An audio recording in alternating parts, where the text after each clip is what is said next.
From Montana's news leader, this is the MTN 530 News. I'm still a fan and I'm still a friend. One of Montana's most prominent sports figures has passed away. We take a look back at Bruce Parker's impact. I'm Brandon Warren, and coming up, we'll talk more about why the Sheriff's Department is inviting people to join an app owned by Amazon. And the 4th of July weekend is here tonight. A message of caution from those who often see the ugly side of America's birthday. Good evening, everyone. Thanks for joining us on your Friday. I'm Jeanelle Slade. Well, as we get ready to chill, grill, and take in some fireworks, local hospital crews are gearing up for an influx of patients over the holiday weekend. Q2's Shaquille Cozart went straight to the experts to bring you some simple steps to stay safe while you celebrate. The 4th of July is a time for celebration, fun, and gathering with family and friends. But it can also spell disaster and an influx of patients for Billings hospitals. I'm seeing people living. They're out there doing things. So we're seeing our numbers go up dramatically. Susan Ivankovich is a physician's assistant at the SCL Health Walk-In Clinic on Broadwater. She says some of the main reasons people come to the clinic on or around the 4th of July are for burns, broken bones, and heat exhaustion. I really caution people to watch those toddlers and children with the sparklers. That's a frequent injury, and unfortunately those sparklers are often marketed towards the kids, but they can reach temperatures of 2,000 degrees. Nyankovich said grill and campfire burns are also attributing factors to many of the thermal injuries seen. Next are broken bones. People are out recreating. They're running on the rims or they're out in the boats and they might injure themselves with a sprained knee wakeboarding or surfing. They might injure themselves with a broken ankle. We see lots of things like that. With the extreme temperatures seen this year, heat poses a great risk to people who are spending time outdoors this weekend. Nyankovich says heat exhaustion is a cause for concern. Make sure if you're outside recreating, exercising, working, make sure you're drinking at least 8 ounces of water every 20 minutes. Our demands for our water consumption go way up in this weather. Now, with the current firework restrictions, healthcare workers are expecting to see less patients. However, St. Vincent Healthcare reports they've already seen 45 more traumas in the emergency room this year than they did this time last year. Reporting in Billings, I'm Shaquille Cozart with MTN News. Thanks, Shaq. And Iankovich also says car and off-road vehicle accidents are prevalent during this time, so always wear a seatbelt and a helmet. Well, now to the Q2 Weather Center with Chief Meteorologist Ed McIntosh. Ed, I know it's going to be very hot. It is very hot, but I could have swore I saw some rain today. Isn't that nice? Amazing. A little bit. It depended really on where you were, but check it out. We're getting a little more active weather pattern. We started talking about this yesterday. Scattered showers and thunderstorms, but they're very hit and miss across the region. Notice as we start getting into southeastern Montana, it's more active where you see those blue flickers and those silver flickers, lightning strikes there. So, of course, wildfire concerns go around as well. Now, right around the Billings area, we did see some areas that got a little heavier rain, at least briefly, and everybody else got left out. Just watch that little wave sweep right through that caught part of town as we started getting through the afternoon. We're going to see more of that over the next few days. Thunderstorms are possible, but the heat really will continue to stick around for us. We're not going to escape those hot temperatures, and that will also bring up that fire risk. More with the forecast details coming up in a few minutes. All right, thanks so much, Ed. Well, for the first time since pandemic lockdowns, Miss Montana will take to the air this weekend to honor veterans on Independence Day. Since her epic return in 2019, the restored plane has spent much of her time on the ground. Well, last year, the Miss Montana crew had hoped to make a victory lap around the state, thanking all the people who supported the plane's epic trip to France for the anniversary of the D-Day invasion. Although she's been on display at the Museum of Flight, this Sunday, Miss Montana will return to the Montana skies. A select group of veterans will ride along as she passes over towns like Deer Lodge, Anaconda, and Butte, with an overflight of the parade in Ennis at 11 a.m. Well, despite the effort to add safety in our community, a recent Facebook post from the Yellowstone County Sheriff's Department has actually raised some concerns. Q2's Brandon Warren explains. The Yellowstone County Sheriff's Department has invited community members to download the Neighbors app by Ring. Ring is a security system company owned by Amazon. So here's my Ring doorbell right here. And when I look at it on my app, Crime continues to climb across the county, and the sheriff's department says that it offers them many benefits and that they're doing it as a matter of public safety. This product actually provides us the opportunity to push information out to the public through this app with a specific geographic area, the entire county. We can do many different things to request input from the community. We can also use that to push out alerts for issues of public safety. The sheriff's department is not asking people to download the app, but rather just inviting them to do so. And they also say you don't even need to have a Ring doorbell to install the app. They say it is simply a way for them to have information shared with them and for them to share information with the community.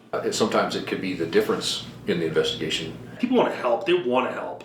And before they would post stuff and it'd just be the people in your area knowing about it. But now that they know that we're in there, I get an email from every post in the entire county what happened, so we know what's going on. Our ears are to the ground. The main concerns that appear are privacy related, but the sheriff's department says that the only information it has access to is that which users voluntarily share under complete anonymity. well, I think it's great because I think it informs all of us about what's going on in our neighborhood, and I think it's important to have that information. The sheriff's department says that there is no partnership with Amazon, and it's simply a free app that lets them share information. In Billings, Brandon Warren, MTN News. Thanks, Brandon. And the department officials tell Brandon they're seeing a large number of people downloading that app. Well, a man from Maine will spend nearly 2 weeks in jail, pay hundreds of dollars in fines, and is now banned from Yellowstone National Park. This after authorities say he ran out onto the thermal area of Old Faithful wearing a raccoon skin hat and waving an American flag.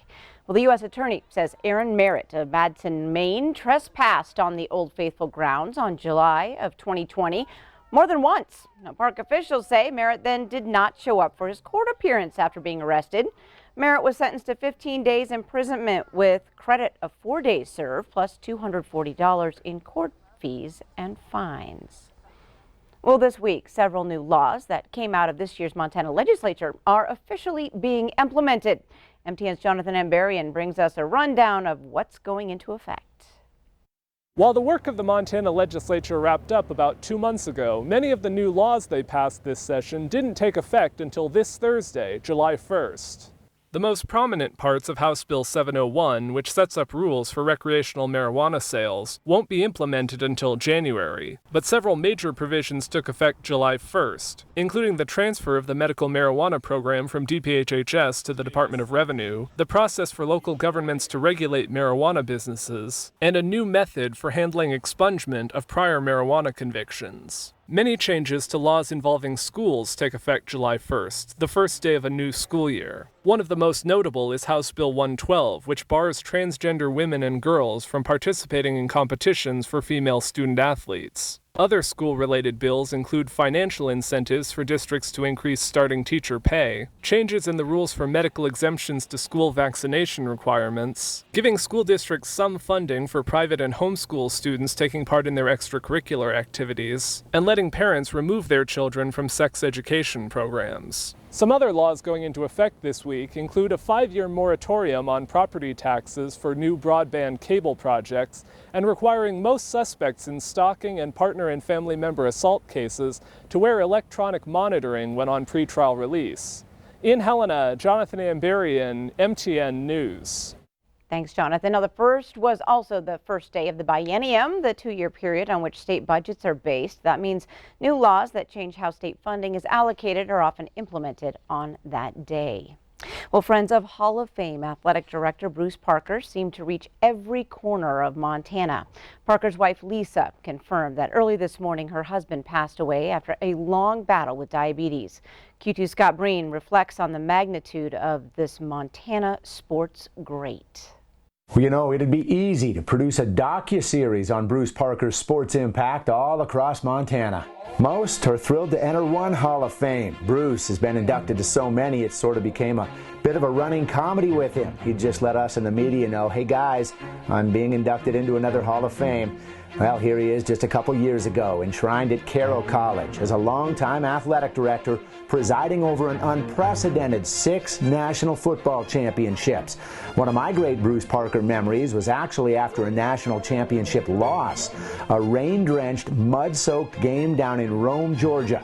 Afterward, everybody's dripping. He loads us onto buses headed for the Chattanooga, Tennessee airport charters. It's near midnight now. Folks are still wet, plane is loaded, and everybody's ordered to get off. The flight's overweight. Bruce has to orchestrate all the football and TV equipment now shipped back to Montana by semi-truck just so the plane could make weight for takeoff.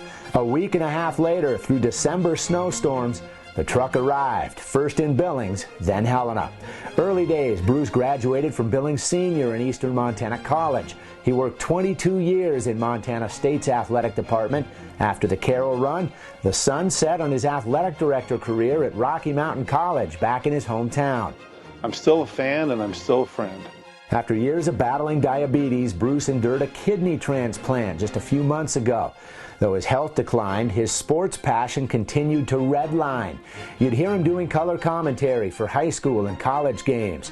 Bruce, in fact, was scheduled to handle color duties just a couple weeks ago for us during MTN's broadcast of Montana's East-West Shrine game.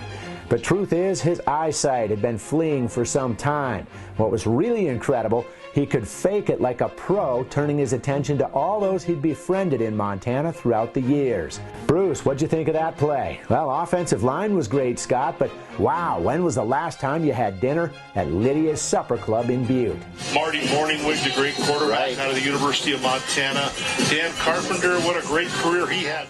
The one person Bruce couldn't praise enough, his wife Lisa. She was the rock and his travel companion, and his eyes and his ears and his physical strength. And you have to believe his Hall of Fame tour is far from over. Naturally, it's only appropriate such a colorful sports figure bids farewell on 4th of July weekend.